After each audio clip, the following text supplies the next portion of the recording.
Welcome back, welcome back. Award-winning actress Mia Farrow found fame in such films as Rosemary's Baby and Hannah and Her Sisters. In the 60s, she was married to Frank Sinatra and then also had a long-standing partnership with Woody Allen. Now Mia spends most of her time focusing on humanitarian causes around the world and in Africa in particular. She still acts part of the time, but most of all, she is now a Unicef Goodwill Ambassador, and she's just spent 3 days in the terrifying atmosphere of the eastern Congo. Mia, where are you at the moment? At the moment, I'm in Geneva. I've just come in from Congo. And how long were you there for?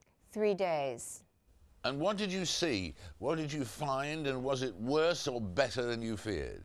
Really, there was no way of imagining. I had read perhaps what everyone has read about recent events in Congo. Rampant rebel groups raging through the region, really tearing apart the population. But nothing could prepare me for what I saw, what I learned when I got there. People in a state of flight and terror. I spoke to people who had been on the move, on the run, moving 10 or more times. Rebel groups around the city of Goma, armed groups recruiting children, raping women, mutilating women, raping children. Just a vacuum of law and order, justice, in which an anarchic frenzy of violence exists. I don't know if I'm adequately describing. I'm trying to find the right words. I'll give you one visual image. At the UN peacekeeping compound, a gated compound, 10,000 people had just pressed themselves against the gates of the compound, seeking relative protection from UN peacekeepers. Then a rebel group came and chased them off, but most, by the time I got there, had returned. All this is just within the last week. And most were there. Parents came up to me with children dying in their arms from no shelter, no food, no medical attention, and at this moment, very little hope. Are there, in fact, in addition to the children who are being raped, as you said, are there also child soldiers who are being forced into battle? Yes, it's a huge problem. The recruitment of children, boys and girls. The boys are made to fight, the girls are used as sex slaves. And I spoke to one of the former child soldiers. He had just been freed a week ago. He escaped. And at first he was quite tough. And then within a few minutes he was saying, I miss my mother. I hope I can find my mother. But in the cross currents of violence, everybody is displaced. I don't know if he'll find his mother. And what should happen now? I mean, is the international community, on the basis of your observation, doing enough with Rwanda and the DRC to end the fighting?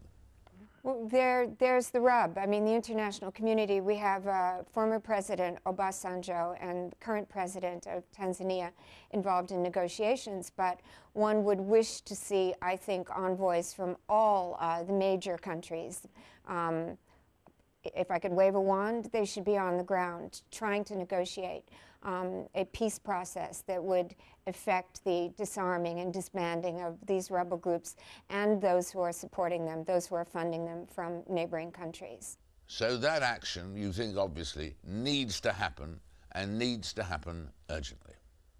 Yeah, and I think it's doable. It's not a hopeless situation. The president is not Omar al-Bashir of Sudan. I mean, this is, I think, doable if there could be the political will from the international community to get involved and to really push for a legitimate and comprehensive peace process.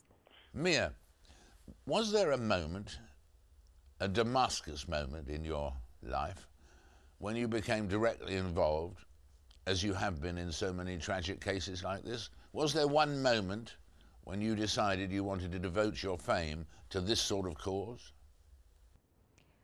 I don't think so, David. I think just being alive, a human being alive on this planet, at this time, a mother who tells her children with responsibility, with knowledge comes responsibility, was what I taught my children. And just looking around and learning, I've found myself, here I am.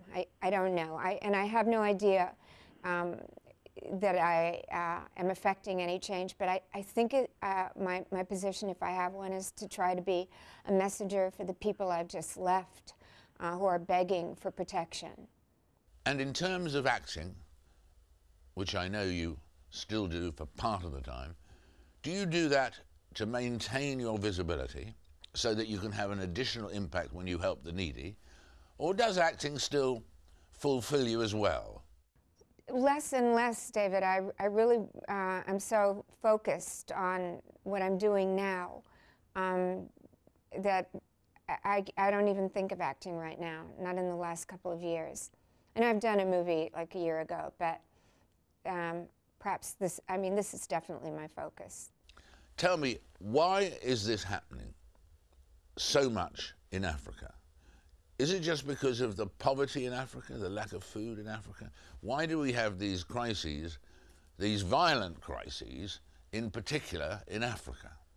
I think we come back to, yes, the poverty, but the absence of good leadership, the idea of the concept of a failed state in which people jockey for power without any political agenda, which leads to the Solomon question of why, in a vacuum of justice, would people do these things to women and children whom they don't even know. And I think, the question is one that I keep asking myself when I come out of a place such as Congo, which is as desperate as any place I've ever been. Why would they do this to women and children? And now, you have aid workers really struggling, and if you took the aid workers out of the equation, you would see, I think, a total destruction of the population. So aid workers, UNICEF, I'm proud to be going in with UNICEF because I see, they are actually sustaining life. Mia, you've given us a graphic and urgent picture of the situation in the Congo, and we can't thank you enough. Thank you. Thank you, Sir David. In a moment, as George Bush prepares to leave the Oval Office, we'll be asking, has Osama bin Laden been defeated after all? That's after this short break.